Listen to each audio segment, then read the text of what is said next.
ವೀಕ್ಷಕರೇ, ನಿಮ್ಮೂರಲ್ಲಿ ನಡೆಯೋಕೆ ರಸ್ತೆ ಇಲ್ವಾ? ಕುಡಿಯೋಕೆ ನೀರಿಲ್ವಾ? ಬೀದಿ ಕಂಬಗಳಲ್ಲಿ ಲೈಟ್ ಇಲ್ವಾ? ಸರಿಯಾದಂತ ರಸ್ತೆ ಮಾರ್ಗ ಇಲ್ವಾ? ನಿಮ್ಮ ತಾಲೂಕು ಕಚೇರಿಗಳಲ್ಲಿ ಲಂಚ ತೆಗಿತಾ ಇದ್ದಾರಾ? ನಿಮ್ಮ ಗ್ರಾಮ ಪಂಚಾಯಿತಿಗಳಲ್ಲಿ ಸರಿಯಾದ ಅಭಿವೃದ್ಧಿ ಆಗ್ತಾ ಇಲ್ವಾ? ನಿಮಗೆ ಏನೇ ತೊಂದರೆ ಆಗಿರಲಿ, ಸಣ್ಣದಾಗಿ ಒಂದು ವಿಡಿಯೋ ಮಾಡಿ ವಾಟ್ಸಾಪ್ ಅಲ್ಲಿ ಬಿಸಾಕಿ ನೋಡೇ ಬಿಡೋಣ.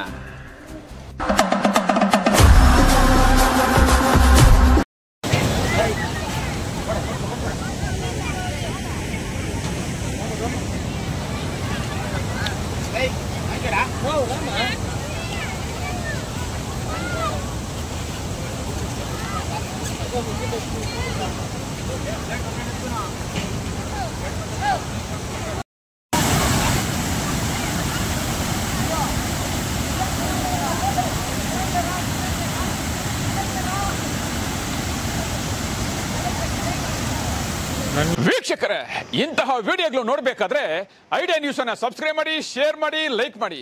ಕ್ಯಾಮರಾಮನ್ ಸಂಪತ್ ಜೊತೆ ಐಡಿಯಾ ಮಂಜು, ಐಡಿಯಾ ನ್ಯೂಸ್ ಕೋಲಾರ.